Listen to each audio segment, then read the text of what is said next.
Hello. How is everyone? Yeah, put the lights on. Yeah, we're not in the door. How's everybody? So did you guys like the movie? Yeah? Yeah? Good. Well, I'm glad you all made it. Thank you. And thank you to the folks who helped organize this. I want to acknowledge, not unacknowledge, but acknowledge Lara and Robbie and Greg and Ricky and Marcel, who are the volunteers who've helped set up all this work. Thank you very much. So I have an assistant? No? Okay. Who's helping me up here with questions? Lara? Yes. Somebody? There are people hurling pieces of paper at me, so I don't do that. All right. So pass them to the staff, if you would, please. So we're going to do some Q&A here. That's something I've never done with the premiere. And I may sit for a while because I've been standing all day doing things. If you can't see me, I'll stand back up because it's a low chair, I guess. Oh, forget it. I'm fat. I weigh 238 pounds. Don't worry, I'll stand. I can do it. So what I need is one of my people to pick the questions they like and just sort of read them. You can read them to me. And then we do this just so people don't hijack the microphone and go into a 20-minute soliloquy. You know how that happens?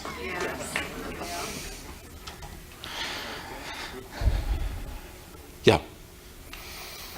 There's a mic there.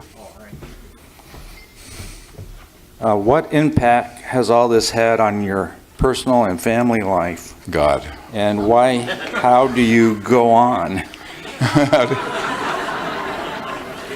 No, it's a really, really good question. I sort of intuited that might be a first question. It's been difficult. Nobody I have 4 kids and 8 grandchildren. And I know, I'm thinking when my grandchildren, the age they are now, are the ages of my children when I started this project. So I've seen a generation. And, this was 27 years ago that we started this effort. And it's been quite a journey and a long way out of the ER. I mean, it's had a terrible impact on my personal life from the point of view of, I've had to give up my medical career,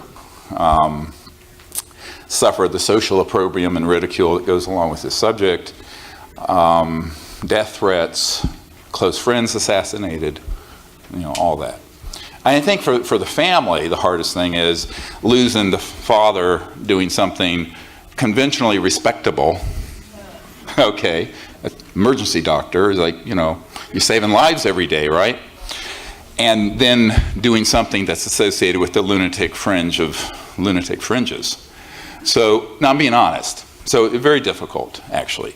So, I think that while they're very supportive, it's been a huge sacrifice. Plus, we were not able to do the things we could have done. I had to give up around $12 million in income as a doctor doing this. So, the short answer is it's been devastating. But the longer answer, in terms of what has kept me in the process, is knowing that really, if we don't resolve some of these fundamental issues, the rest of it isn't going to matter. And so psychologically, I'll say, well, my patient now is Gaia and her 7 billion children. So that's kind of how I think.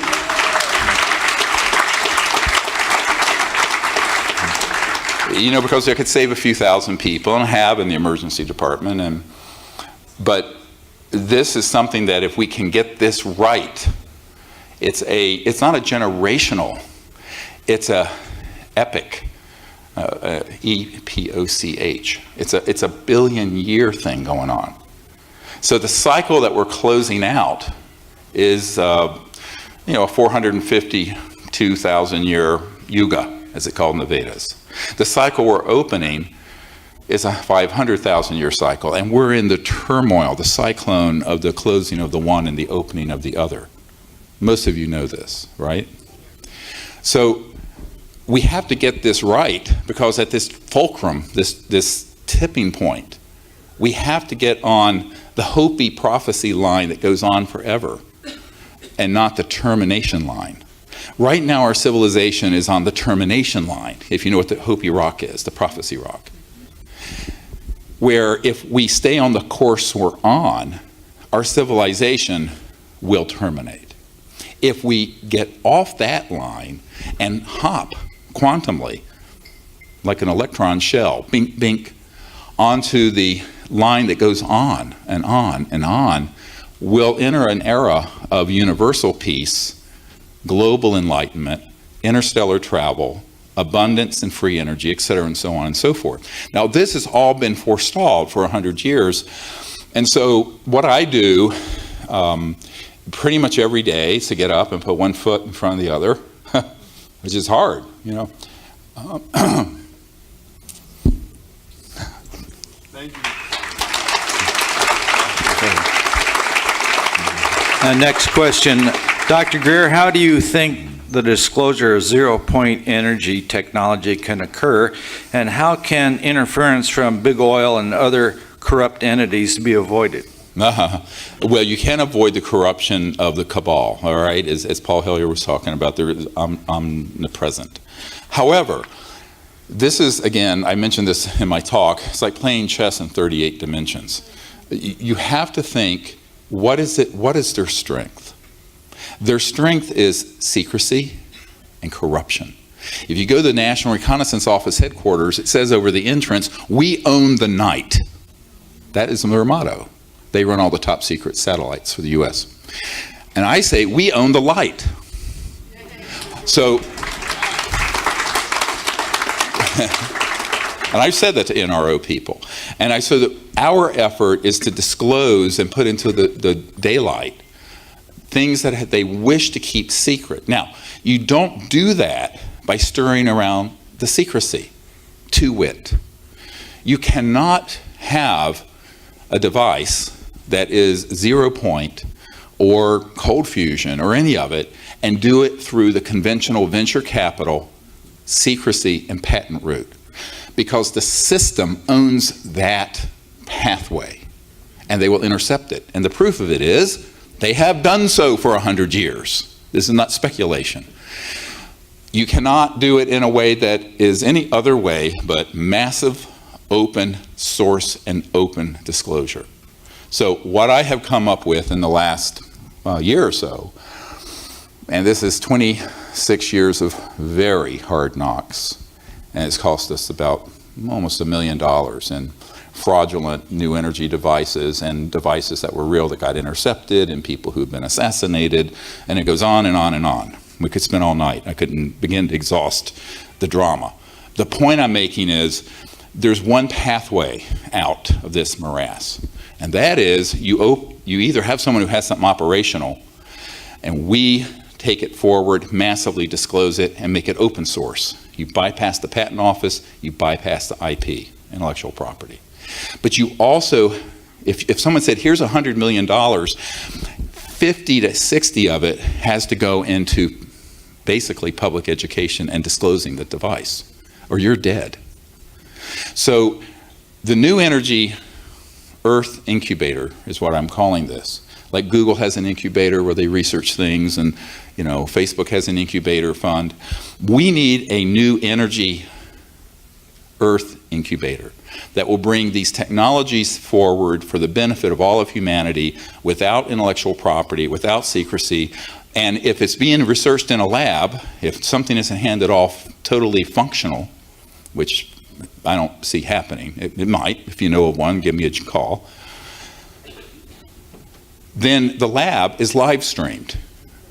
And every single development, every point that you get on your data point of the correct electromagnetic frequency that opens the Poynting vector into the 0 point field that works in whatever substrate it is, water, crystal, nanocrystalline, metallic, whatever, that information is dumped in real time onto the internet and dispersed to millions of people. You can't put the toothpaste back in the tube. It's the only way it's going to work. because we have tried everything else. For 100 years, people have developed these technologies and they have been intercepted and black shelved. If it's done in any other way, it won't happen. Now, a few years ago, I couldn't have said what I'm about to say, and that is if there's somebody with an operational system that they put their life's work and savings into, we can make them whole. There are people on my team, so long as we can test it, reproduce it, and they're willing for it to go open source. Open source means no holdback, it's provided to the public, no intellectual property secrecy. Then, I'm not going to talk about individuals, but between me and almost every billionaire on the planet who's friendly to this, there are no steps in between those now. So we can do this. Now the question is, why don't those people just put up the funds for a lab? Because those people don't want to risk at the front end, before something's already built, getting embarrassed. They want to do something after it's already proven, so they're not embarrassed. I'm not going to name names, so you can imagine who these folks would be. So, and they're friendly to this concept, but I can't move them into, so if somebody has something operational, that's what we would do. If they don't have something operational, all of you guys need to find folks who are going to provide the funding for a research and development lab that's open source. The problem with venture capital is that vulture capital, I call it. Vulture capital always wants to try to monetize things in the first order. In other words, at the initial part, it's not basic R&D. They want to monetize it and make it a profit center right away. What we have to understand is that we're trying to create, is there a light flashing or am I hallucinating? Yeah, okay, somebody maybe can just alter those. So someone has a seizure and I have to resuscitate them. And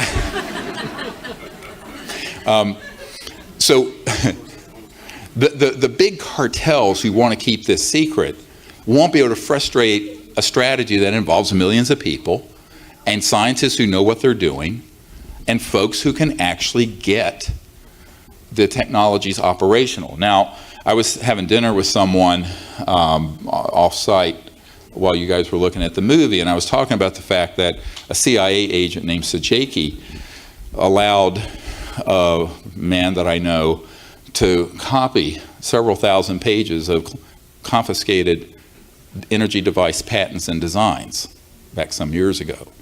And I have that computer disk, but it's a computer disk. Putting a lab together where you can actually build those systems up is another whole question. And it takes resources. You're not going to do a high energy physics lab for a few $100,000. You're talking 10 million up to do this at all properly. And that we have never had. We've never had that level of funding because the people who have the money want to see an operational device, but you can't get the operational device till you get the R&D funding. It's a catch-22. So this is what we're looking to try to accomplish, is to break that cycle, either have someone who has developed a technology come forward and let us open source it, because if we had something that we could independently test, independently verify, reproduce it, and prove it, then we would be able to have that team made whole. And however, they would have to agree to the strategy of open sourcing their work and not trying to monetize it in the first order, the first out of the gate. What you want to do is disclose it massively. There'll be thousands of companies that'll be formed, just like there was around the internet, and then those can then be monetized on the second order, not the first order. I know it's a complex answer to your question, but the strategy is actually very well thought through, and any other strategy will fail. It absolutely will fail. I'll give you a great example. Everybody heard of Stan Meyer's car that ran on water? What you didn't hear about was the toroidal system he had. It looked like a donut. That was a magnetically charged fluid in the center of this ring, a donut-shaped system, that was many times over unity, putting out more energy than you had to put in from this so-called zero-pointer quantum vacuum flux field. And that had a national security order on it dating back to the 80s. When my group was trying to acquire that warehouse full of intellectual property, The heirs went to the highest bidder, which was not us. We only had a few 100,000. A group came in with millions. They acquired it. It went to Michigan to an engineering group. That entire team has been assassinated as of last year. So, yes. So, because they did it, they want to keep it secret. They pulled it in, and all that work is gone. It's in the black pit of Calcutta. So, I know whereof I speak here. This is serious stuff. You know, people have been killed for a lot less than a multi-hundred trillion dollar technology that would deep six the oil industry and the public utilities of the world, and the petrodollar system. But we have to be smarter by being completely opposite. So they trade in fear and secrecy and intellectual property. What we have to do is be completely open. Say, okay, here it is. And it's going to benefit all of humanity. And once it's initially out, there'll be thousands of people who say, oh gosh, this really works, and they'll build up different prototypes, and they'll have something that'll run your computer with it, and they'll have something that'll run your house with it, and something that'll run a jet, on and on and on.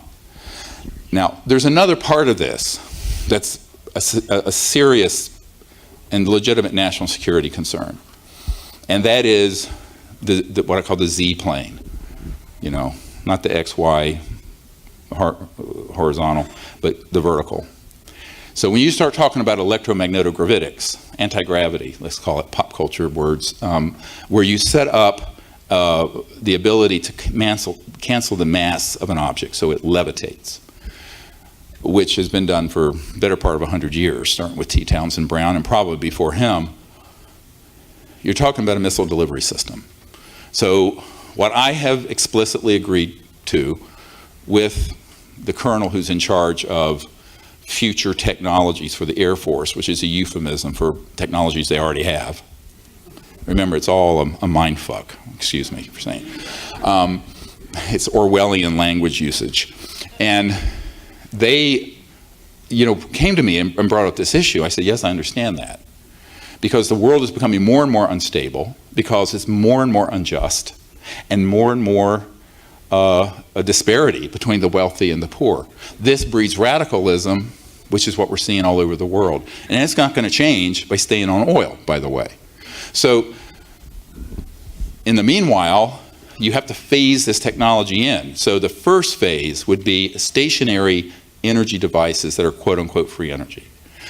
After the world becomes in a state of more stability and abundance and justice and social justice and economic equality, that's, not everyone's ever going to be all the same, but there won't be these huge differences between multi-hundred billionaires and people who don't have literally a bathroom to go to. 48% of the public in the world, the whole world's population, does not have indoor plumbing yet, 48%.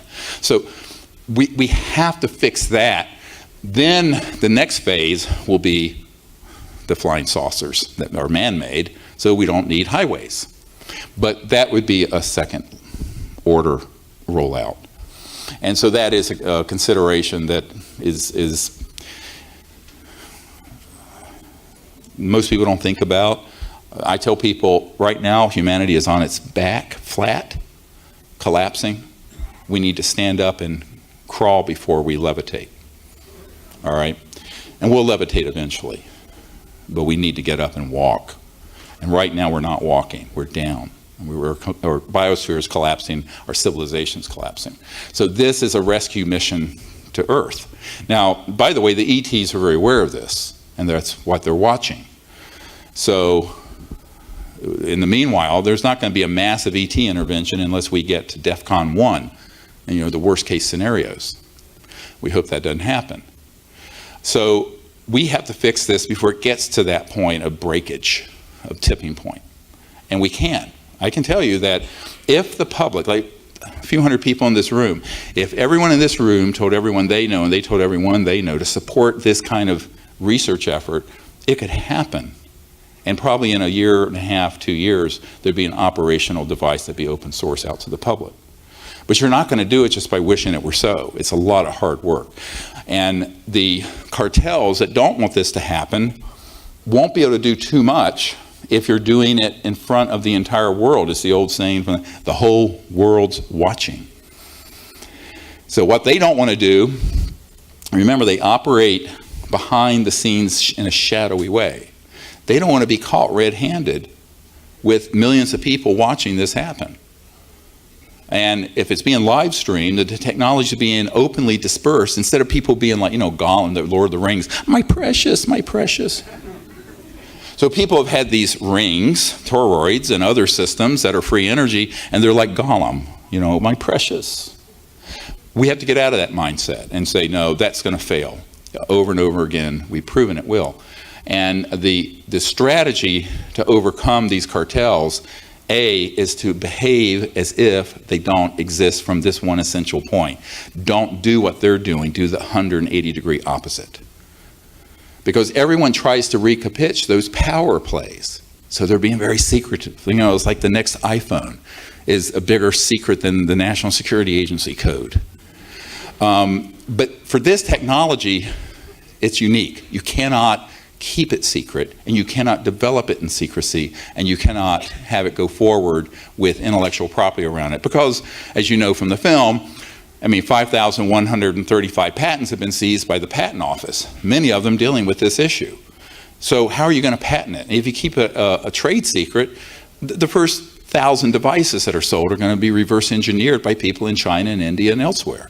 So people are spending their lives working on this in a secretive way, when if there was open source and collaboration amongst hundreds of brilliant people, you'd come to the solutions very quickly. Like GitHub, which is a software solutions company that's open source. So it's the same concept, and that's how we would defeat the cartels, is to do it very openly, let them own the night, let them play all their shadowy games, we own the light. That's what we'll do. What level of confidence do you have in the possibility of the Trump administration addressing this issue of disclosure? Well, a broken watch is correct twice a day, and anything is possible. What my concern is that people waste their time and effort putting hope and sitting on their hands, not doing anything, thinking someone else is going to do it for them. Big mistake. I can't do this by myself, and neither can anyone else in this room. Millions of us can. That's why we made this film. It was crowdfunded by 5,000 people.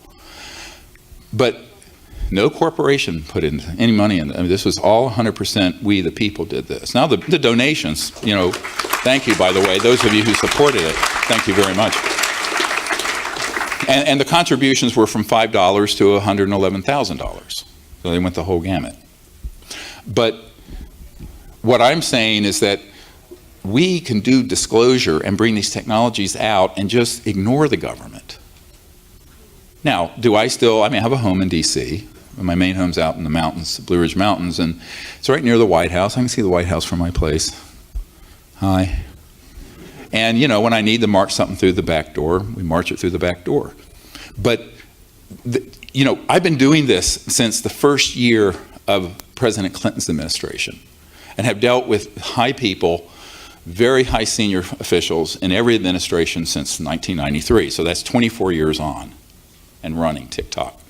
So from my perspective, and perhaps I'm a little jaundiced over this, but I really don't see the courage existing or the ability to stand up to the kind of banking, gangbankster, oil, and other special interests to actually make something like this happen.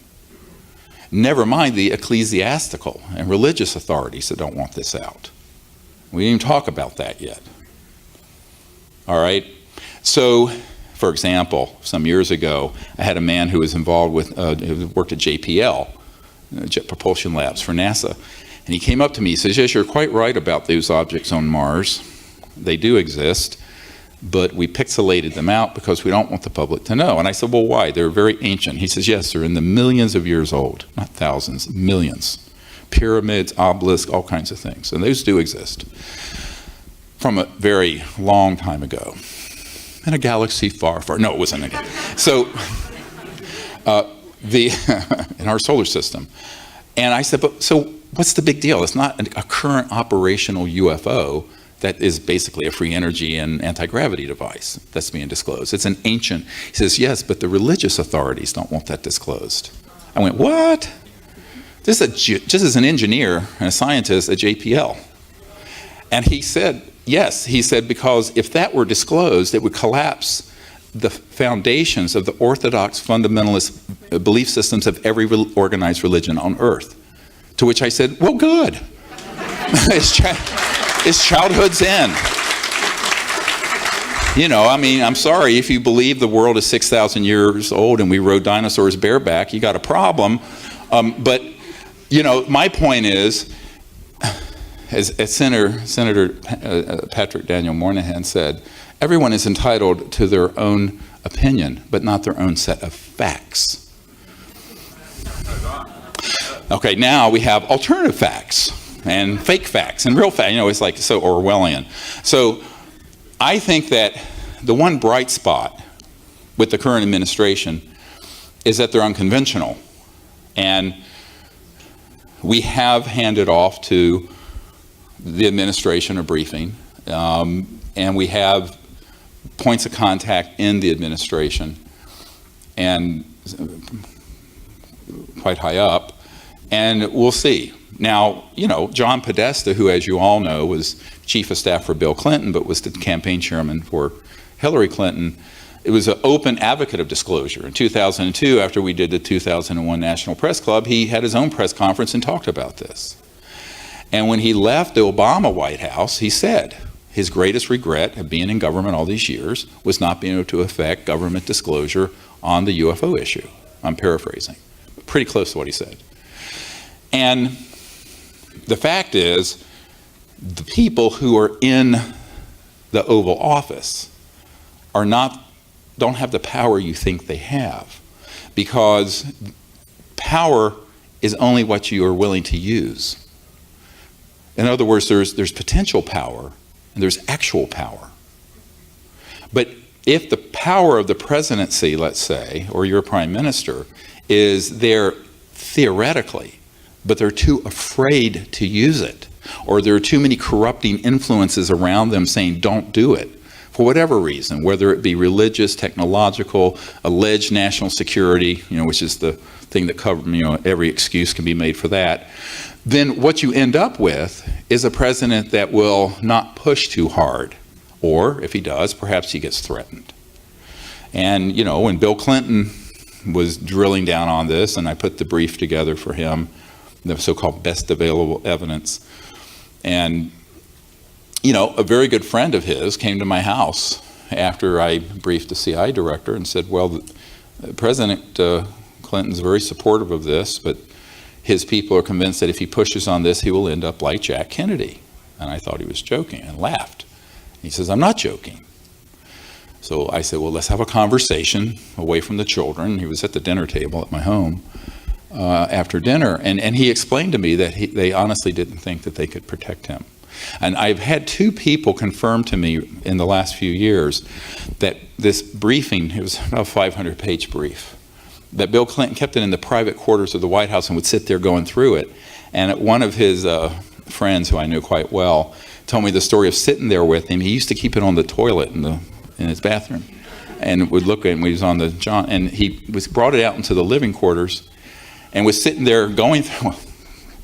And he was going through. He says, "I know all this is true, but they won't tell me a thing, not a goddamn thing." It's exactly how she impersonated him saying that. So, and then I, more recently in December, met with Senator John Warner's son, and he had been in the Oval Office and met also with, and brought this issue up to Clinton. And Clinton said the same thing. He says, I know this, but they won't tell me a thing, not a thing. Now, some presidents are told a little bit, some are told a lot, but all of them are told what they think they should be told. So the cabal will tell, for example, President Reagan, that yes, there are ETs, but they're a threat. Go make this speech at the United Nations, that we'll unite the world around an alien threat. And by the way, give us a few $100 billion for Star Wars. That's the Strategic Defense Initiative. And he went, oh, okay. Because he couldn't figure out he was being played. like a puppet. So all of it has to do with the courage of who that person is, what their bandwidth is. I hate to be that blunt about it. It's just IQ. And also, what are their values? Are they willing to risk everything to do something great for the world and for humanity? My experience with moneyed people and lawyers and politicians is not so much. You know, that's not their currency. Their currency is power and staying in power. So rarely does someone bite the hand that's going to feed them, right? So at that point you realize we're much better off while hoping and providing this information to members of the Senate and Congress and your Parliament or whoever it is. I mean, I've worked with Paul Hellyer on this with some of your folks.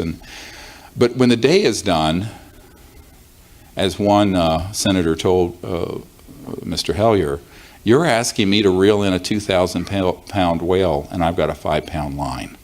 I don't have the ability to do it. Because usually people in those positions are denied access even when they ask.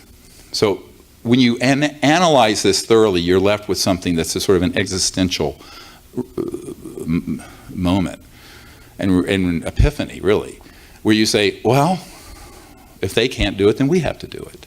And this is what we vowed. After we went around all over the world between 1993 and 1998, meeting with ministers of defense and CIA directors and all these sort of people. And I concluded that it's very unlikely that the people who are in the center of power are going to risk everything to do this. But those of us out in the public who are kind of nobodies, you know, like me, a doctor in North Carolina rambling around in an ER, and that we could do it if we organized ourselves and did it, and found enough people willing to defect from the national security state, and found the resources to put the energy research together. So that's what I would tell people, that we can always hope that the next president or a prime minister, I mean, Mr. Trudeau here, why not? If somebody knows him, give me a call, we'll set up a brief. But, you know, he'd have to have a really big set to, hate to put it that bluntly, to take this on. And remember, the very first thing that they're going to do is they're going to ridicule him. Because the media is owned, as you saw in the movie, by the national security state. They will make hay out of anyone who touches this. And for that reason, it's very unlikely that you're going to get somebody from that walk of life who has to get reelected or wants to be reelected to take the ridicule and the bombast that is associated with this subject. So, and in fact, I had an Air Force major say to me once, more than death threats or secret programs, the number one way that this has been kept secret was through the psychological warfare effort launched in the 50s, and we have a document for this. The psychological warfare of the value to make it so odious, and the subject is so much ridicule that no self-respecting doctor or politician or scientist would want to be publicly identified with it. And that's why I was applauding the Honorable Paul Hellyer, for a man of his stature and one of your former Minister of Defense heads, to speak the truth to power and speak the truth. But that's rare. So when you're talking about the current White House, we're always hopeful, but I wouldn't bet the farm on it. I would be more inclined to say that when the people lead, the leaders will follow. And that if enough people get behind this, and you know, we're on the 8th week of this being the #1 worldwide documentary on iTunes,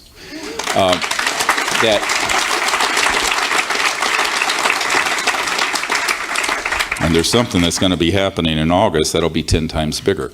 So 100 times bigger. So two orders, yeah, I can't talk about it. I'm not, sorry. That's not my decision. That's, you know, look, no man is an island. But just stay tuned. So, yeah. No, it's not WikiLeaks.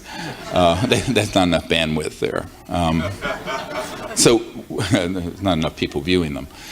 No, we're talking something where, full access, over 100 million people. So, so this is what we're trying to do. So those of you who gave your donations, this was the plan all along.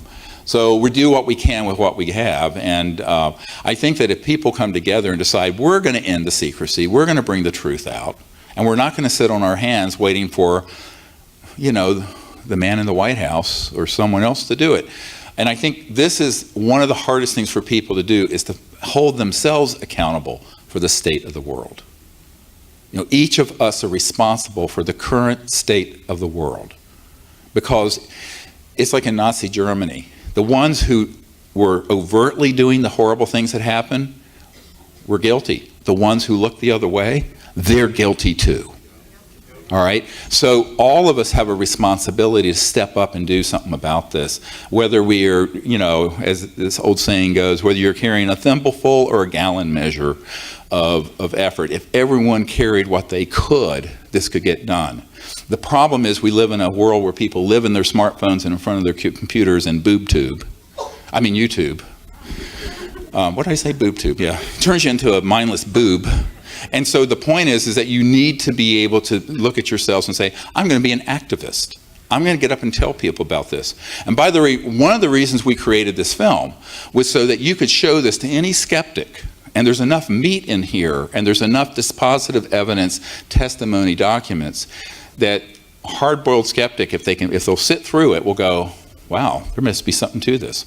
We've gotten a lot of feedback from academic people who thought this was all poppycock, who are saying, wow. And that's who it was made for. It was made for people who are reasonably open-minded but really don't know much about the subject, and to take them into the evidence, the structure of illegal secrecy and unacknowledged special access projects, and the raison d'etre, the reason for the secrecy.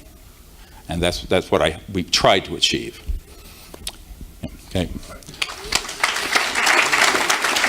Could the free energy devices be turned into weapons of mass destruction, putting a potential nuclear bomb in every basement or car? Have you asked any of your contacts this? Yes, well, I sort of addressed this. The propulsion systems are easily weaponizable, and that's very classified. And that's going to be, but the ones that are just tapping into the zero-point energy field, those are not like a hydrogen bomb. And now, could you theoretically use that device to power something that was a weapon? Yes, but it wouldn't be a weapon of mass destruction. But you can take your car or your truck and run it down the Champs-Élysées and run over 100 people, or in Nice last summer, and kill 86 people. So the issue becomes another one where it's a sort of reality check. We either are going to bring these technologies out and stabilize the biosphere and also the geopolitical situation, where the disparity between poverty and wealth is growing and growing every year, and get our civilization back on track, or we're not. And the not means termination of our civilization, one way or another, either geopolitically or geophysically. So it has to happen. There's 100 years of lost evolution on this planet, what we call the lost century, the term I coined, because we've really lost a century of evolution on our planet, and that has to be corrected. And in order to correct it, it's going to take a lot of people doing it who are not vested in the status quo. And if they are vested in the status quo, they don't care anymore. Like one of my biggest supporters and people who've helped me for the last 20 years was at one point the fourth largest oil exploration company in the world. And he says, I made my money doing that, I'm done. I want to help you. So there are people who turn over to this. And by the way, if you look at this Majority Intelligence Committee, so-called MAJIC, M-A-J-I-C, that is the name of the entity that is at the top of running covert programs related to UFO matters, about 70% of them are in favor of disclosure. And when we started back in the early 90s, it was about 30%. Now you say, well, 70% are in favor. Why didn't it happen? 2 words for you: Bill Colby. So when Bill Colby was about to defect, and did defect, and was going to hand off one of these technologies to us, they found him floating down the Potomac River the week he was going to meet with my board. And so what happened was that there was a shot across the bow and say, stay in your box, don't go off the reservation. And the 30% that are hardliners don't mind eating their own. They do not mind killing their own people, and they will. And so when I was going to give up, someone asked me the personal weight of this. In '94, I was going to shut down my project 23 years ago in July. And a guy came down whose family founded the California Institute of Technology and was very involved with the NSA. And also, he was sent by someone from the science director at CIA, begging me not to give up, because they're on the side of wanting this disclosed, but they know they can't. And if they do, they're dead. And they were saying, don't give up. And I'm going, well, what the hell do you want me to do? And, you know, it's this sort of going through the looking glass weirdness that has happened in my life between the early 90s and now. But what I came to realize is that a lot of those people are actually looking to you guys. You're looking to them and they're looking to you. Power of and for the people. That's what we have to do. Yeah.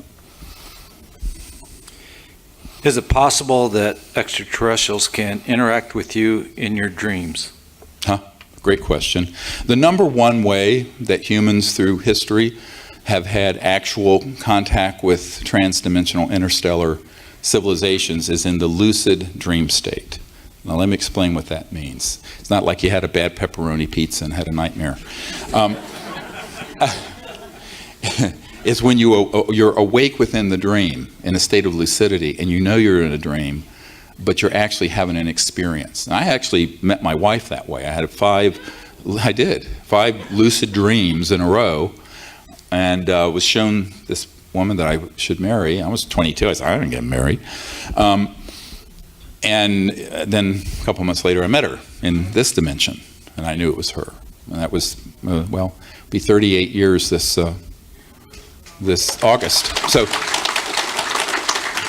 lucid dreams are very important because what they enable you to do is to get out of the intellect and the confines of space and time. And what we're going to do tomorrow, we're going to spend a huge amount of time dealing with the nature of consciousness, mind, trans-dimensional physics, and extraterrestrial technologies, and where those all come together. Because if you understand that, then you can become an ambassador to their people and make contact. And you're going to see some amazing photos and images tomorrow. It's going to blow your mind. So, of contact we've had doing this. Now, you can say, well, that's during a meditative state where you do remote viewing and engage in these protocols. I say, yes, but you can then go to sleep that night, enter into that state, and then they will contact you. And you can have an experience in this lucid state. And I think that this has been very common. Now, why is that the case? I'm going to tip my hand on a little bit of what we're going to talk about tomorrow. I had this Lockheed Skunk Works spook, officer, contact me a few years back. And he ostensibly called me to be one of our witnesses, one of our Disclosure Project military witnesses, corporate. I said, great. He says, but really the reason I'm calling you is that it turned out years ago he had been practicing something that I was not in the tradition I practice. I use a Vedic type of meditation, Sanskrit. He was doing something, Rosicrucian, and he was trying to learn how to astrally project. In other words, have his astral, the body of light, leave his physical body and fly around. And he, tried and he never could. Finally, his teacher came to him and said, look, you're ready, you practice enough, just let go and let yourself do it. And it was sort of an affirmation. So he laid down that afternoon, began to practice this. He went out of his body, right up through his ceiling, went up in the atmosphere, and then collided into an extraterrestrial vehicle that was in a transdimensional energy field and moved it. Listen carefully. Very carefully. If you get this, you're going to understand so much that it'll connect dots.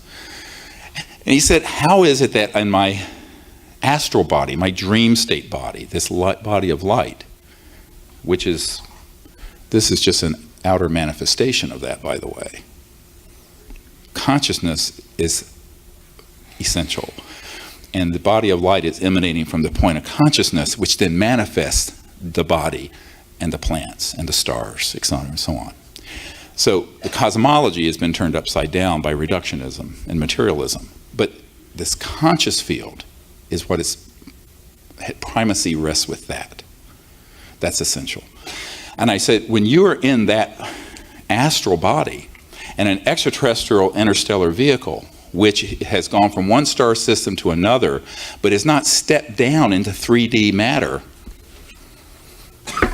it's in an energy form that very closely approximates the conscious astral body. And since they are of a similar density, you can move it with your astral body. And he went, oh my God, he says, that makes total sense. The funny part of the story is that he popped into the side of the craft with his astral body, but the ETs could see him. They were at a console, and they looked at him like, my God, why don't you watch where you're going? Like, it was an interstellar faux pas. He didn't say hello, didn't knock, just popped in. Now that's a true story. And it does get comical, and it sort of blows people's paradigm. But remember, I tweeted this out, and I got so much feedback, like WTF sort of remarks back on Twitter. Because I said, all interstellar extraterrestrial civilizations are transdimensional. But not all transdimensional beings are extraterrestrial.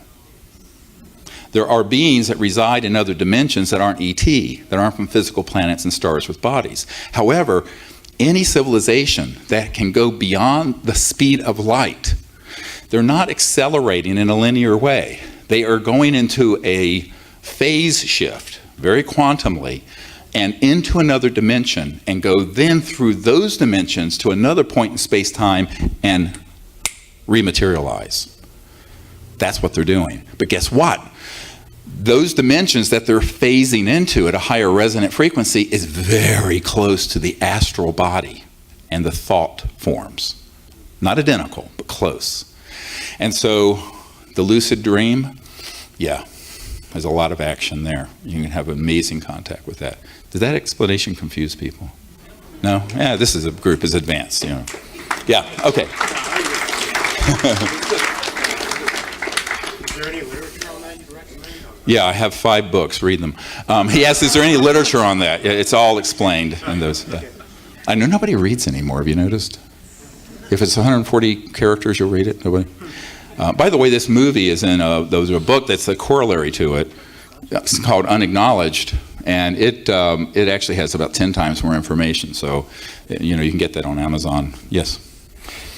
What led you and the CSETI team to the discovery of higher consciousness meditation being a bridge for peaceful communication? And can you talk about your first successful team contact? Well, you know, that's a very long answer, which we'll get into a great deal tomorrow. But the reason I got involved in this whole issue was when I was 17, having been raised a very devout atheist, where nothing existed that you couldn't put in a test tube, I got very sick. I had an injury on I'm still missing part of the muscle on my thigh here. And being a jock teenager, I bicycled 200 miles on this injury in one day. It got inflamed, infected, and I had a breakdown of the skeletal muscle that clogged up my kidneys. I went into hepatorenal failure, and I died. So I had a near-death experience. I was 17. It was my last year of high school.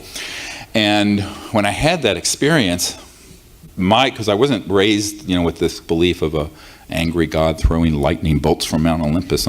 So I just went into space because I always loved the stars. And I had a cosmic consciousness experience. And I had a unity consciousness, actually beyond cosmic consciousness, where the entire cosmos was awake and I was one with that awakeness, and I was the whole cosmos. It was beautiful, perfect, beautiful. And I didn't really want to come back, but I was told I should, so I did. And I said, well, I'm going to have to figure out how you have an experience like that. So I began searching different traditions and meditation approaches, and I learned to meditate. So I learned a Vedic Sanskrit meditation approach, and it's rather comical. The first time I sat to meditate with my teacher, he did a beautiful puja, and then we did the meditation. He gave me a mantra, and I did it, and I transcended. So I went into unbounded consciousness the first time. Well, it wasn't the first time. That's why I went.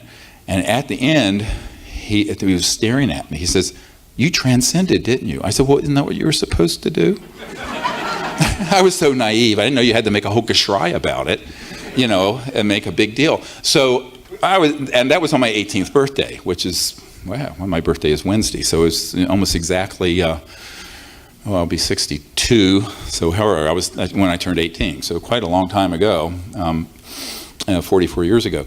And 6 months later, I was meditating up on a mountain in North Carolina, and it was beautiful fall day, crisp and cold.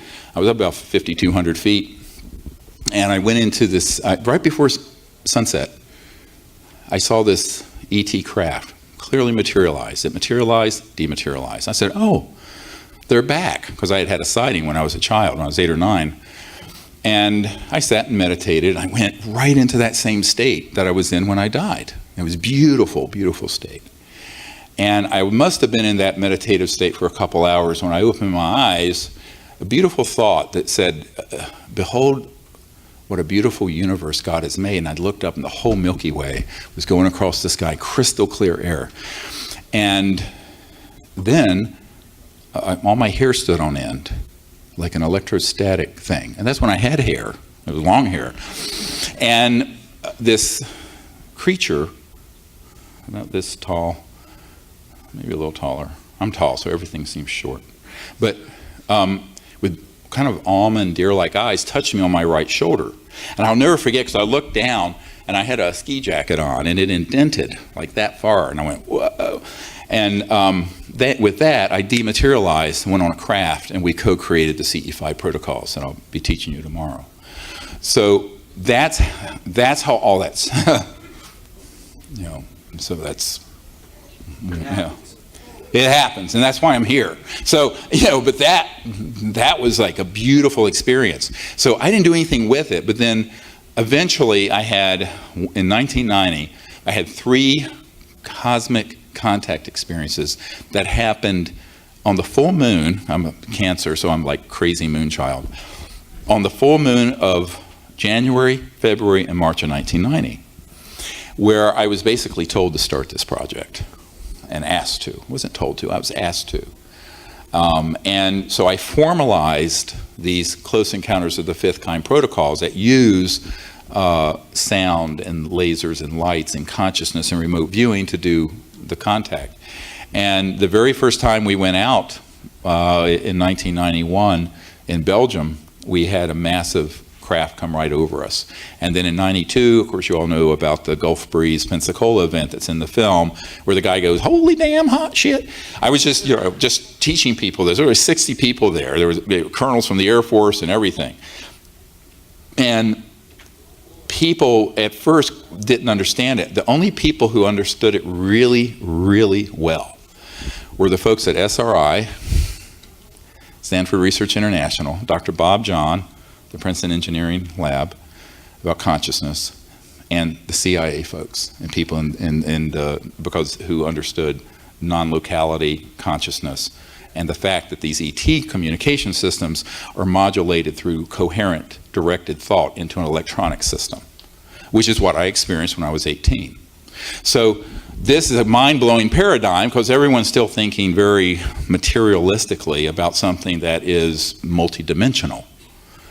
And so it was something that from the very first expedition, we had contact, and it worked. And I said, well, it seems like the ETs want this to happen. So I was working full-time as a doctor and raising 4 small children, but little by little, of course, it overtook. And it was because of that event in 92 that the intelligence community came knocking. Because what I was told is, after being rather nastily threatened, was that they realized that we had figured out the Rosetta Stone of interstellar communication using consciousness, non-locality, remote viewing, and very deep states of consciousness, but where coherent thought connects to the extraterrestrial communication systems and then shows them where you are. But within an ethical paradigm of universal peace and peaceful contact.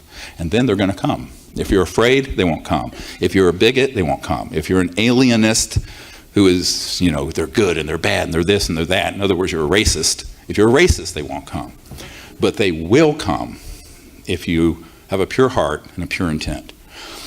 And understand the protocols, which are not difficult. I always tell people, if you're awake right now, you can be aware of the awareness whereby you are awake. And in that singularity of consciousness, as Erdem Schrödinger said, the total number of minds in the universe is one. That is, it is a singularity. We all trap it. We capture it and trap it in our egos and our bodies and ourselves. But in reality, the nature of the conscious mind is that it's omnipresent, infinite, all the time, whether you acknowledge it or not. But there are protocols and practices in meditation that you can do that put you in touch with that expanded, infinite aspect. And from there, begin to operate, whether it's in the lucid dream or whether it's out under the stars with a team of Close Encounters of the Fifth Kind folks. So, yes? Well said, Dr.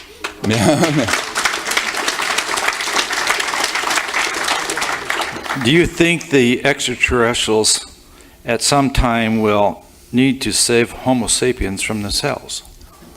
We'll have to what?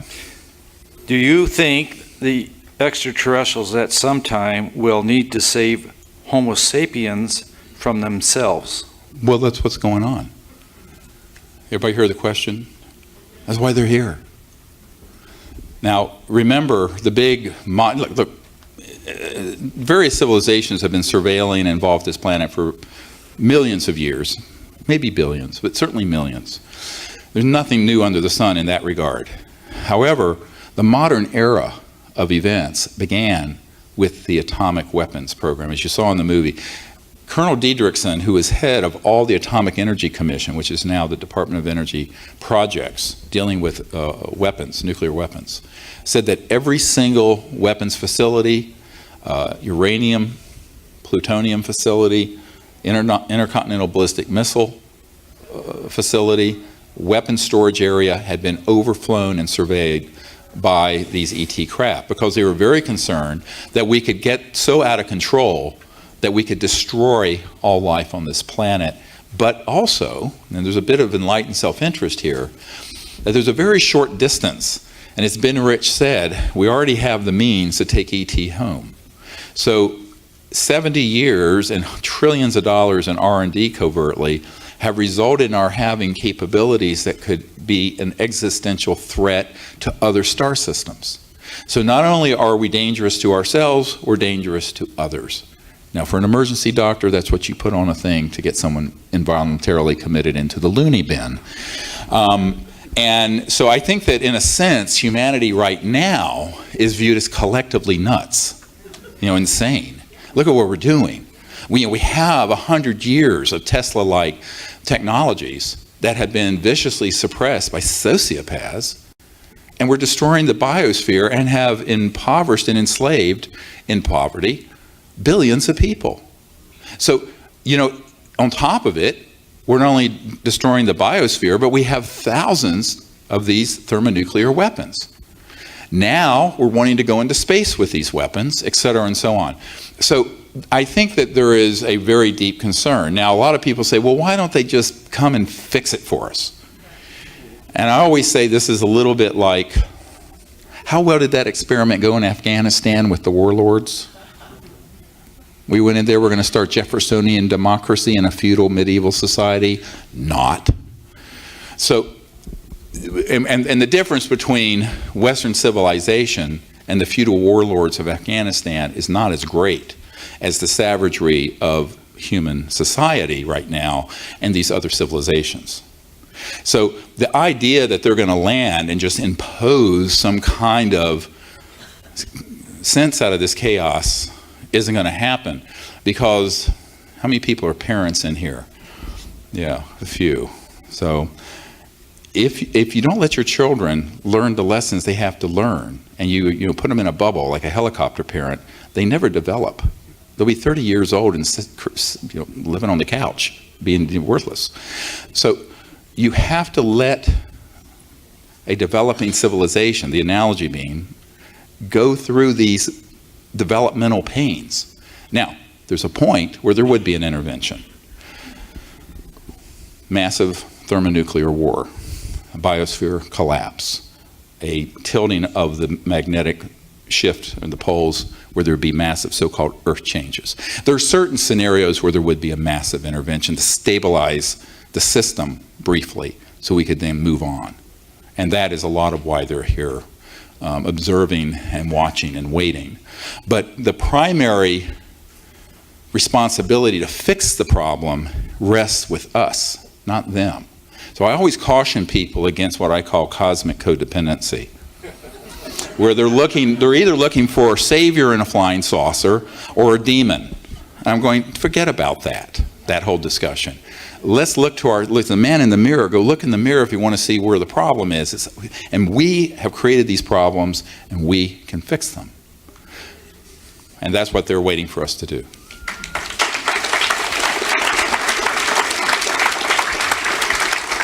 When a hydrogen bomb detonates on Earth, how does that affect the other dimensions?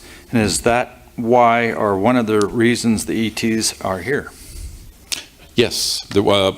In fact, it's interesting because if you understand electromagnetic pulses that accompany a weapon of that discharge, there are also energy fields that cross into the scalar longitudinal area, which go beyond the speed of light, that cross into other dimensions that are highly disruptive to energy, propulsion, and guidance systems that are extraterrestrial.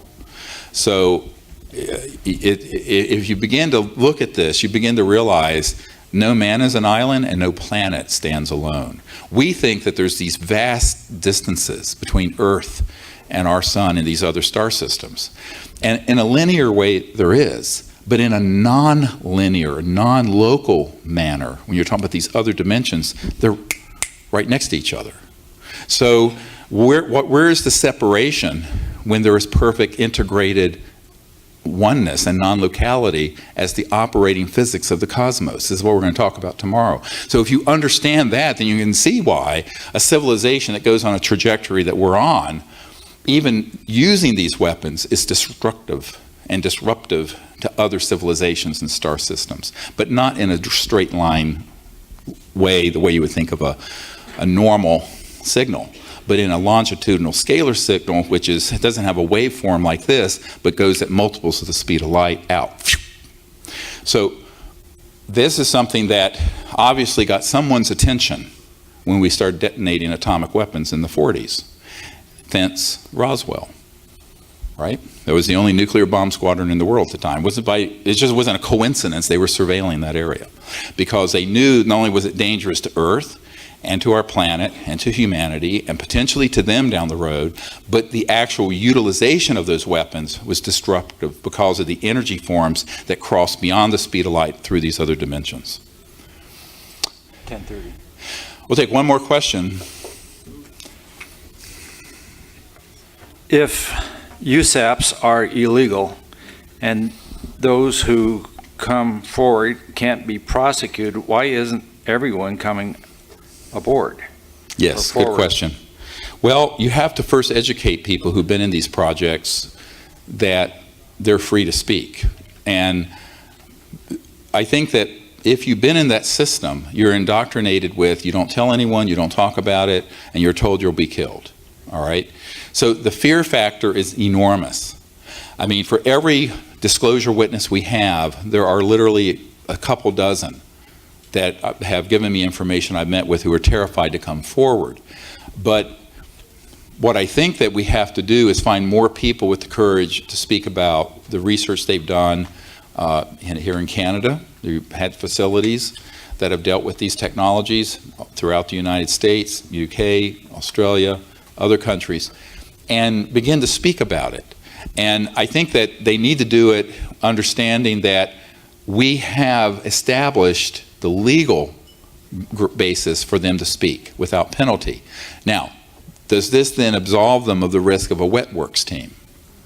You know, wet works are, well, I know a guy who heads one up. Wet is from blood. It's a wet works assassination team.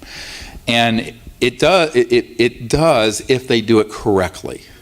If they try to do it secretively and in a clandestine way, they're very vulnerable.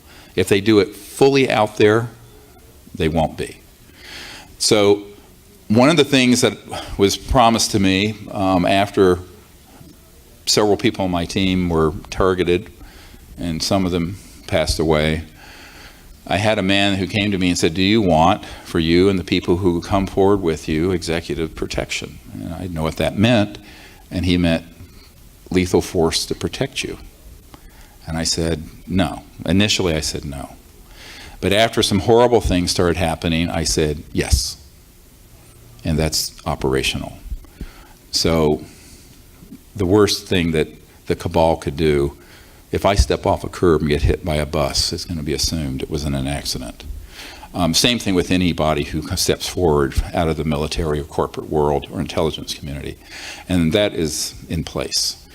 And you know, it's interesting because people are so, aren't you afraid? I said, well, first of all, I don't give myself over to fear.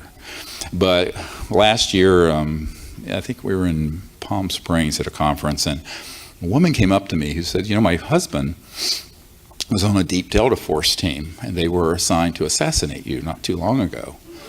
And well, you know, I hear about this a lot, and she was telling me this, thinking I would be nonplussed, and I went, yeah. And she said, well, 10 minutes before they were going to activate the plan, they were pulled off. And I said, yes, of course. But so what I'm saying is there are some folks who do not want to see disclosure stopped. And they're tired of this nonsense. And I think that the specter in people's mind of fear is, as they say, fear is the mind killer. Fear stops you from doing the things that you know is the right thing to do. So we have to, if any of you know folks like that, you need to explain to them that none of the people who have worked openly, name, rank, and serial number with us on this, and since 1997, no one on my team has been threatened or has been harmed. Now, you can't predict the future purely on the past, but here I stand. So I think that what we have to have the wisdom to do is to explain this to people and say, we need you to come forward, the world needs you to come forward, and if somebody has a technology or documents pertaining thereto, they need to come forward with those, because all of those projects are being run illegally and they cannot be prosecuted. Not like a Snowden affair, where Snowden was disclosing things that were being overseen by the president and the Congress, no matter how ill-advised those programs may be and however Orwellian. But those were legal top secret programs. I'm talking about illegal, unacknowledged special access projects. And those projects we can disclose without penalty of any legal system. And we put a system in place that we're also not subject to the kind of problems we had in the 90s, where we did have loss of life, like CIA Director Colby.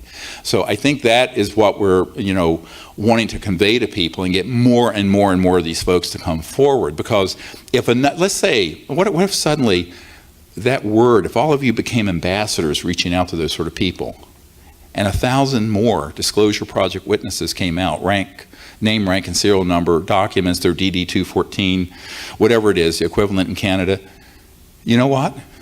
Couldn't stop it.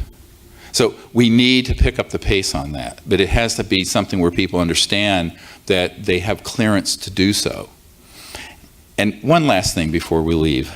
Some years ago, I took the late astronaut Edgar Mitchell with me to a briefing. I was doing a stand-up briefing at the Pentagon for the head of intelligence for the Joint Chiefs of Staff, Admiral Tom Wilson. And prior to going to that meeting, I had provided him with an NRO document that's in the movie and in the book Unacknowledged that had the project code names and code numbers as of the 1990s. And this meeting was in the spring of 1997. It was right after we did the congressional briefings in Washington that were private briefings. They weren't public. This was still when it was Project Starlight. You know, it was still very on the down low. So when I went to this meeting, I took Edgar Mitchell with me because he was just learning about these things. And I was helping mentor him and share what I knew with him, like I did with Paul Hellyer and others. And we get to this meeting, and I find out that this admiral, who is the head of intelligence for the Joint Chiefs of Staff, J2, had found one of these compartments, recognized it, that was in this document, called them up and said, I want to be read into it, or briefed. And he was told, sir, you don't have a need to know. And he says, God damn it, I'm the head of intelligence for the Joint Chiefs of Staff. How can I not have a need to know? And they said, sir, we cannot discuss this with you. Click, hung up on the admiral. So by the time I got, this happened all before, because I sent a brief ahead of my, a dossier ahead of my physical entry. And when I got there, the anger and the fear in this admiral's energy field was palpable. And so I did the brief. It was supposed to be a 45-minute stand-up briefing. It went on for 2 or 3 hours. The only reason it ended is Edgar Mitchell had to go to New York to be on a TV show. And at the end of it, I asked the admiral for his help. And he said to me, he said, these people are denying me access to these projects. And as far as I'm concerned, anyone that you have who has information on these operations, documents, they have a green light to disclose all of it because that is a criminal enterprise. So when people say, did any official ever green light the disclosure project? I said, you better believe it did. The head of intelligence for the Joint Chiefs of Staff of the United States Pentagon. Yeah, that's true. Yeah, I said, okay. That's what we'll do. The other thing he said, very interesting, I said, will you help us? He says, how can I help you? He says, who else has had this happen to them? I said, well, I briefed the president and the CIA director and the Secretary of Defense, Cohen, and sent the senators on the Senate Intelligence Committee, some of them. And he says, were they all denied access? I said, yes, all of them. He says, well, then what the hell am I going to do? He says, I've learned that the best thing I know about is a B-2 stealth bomber. And these covert programs have man-made UFOs that can do circles around it. He said it, it's point, set, match. So, and he said, moreover, I can't take an action against such an entity without authorization from the civilian leadership, or then I'm going rogue. And the Secretary of Defense and the President wouldn't authorize it. So there you are, checkmate. So it all fell back in our laps. And so now it's in yours. And mine. So, I think this is how you have to it's funny, I got contacted by a big Hollywood movie producer who I won't mention, who wants to do a full-length feature film about all this. And I said, I don't think you can do this in one film. There's so many bizarre stories, and all of it true and all of it documented.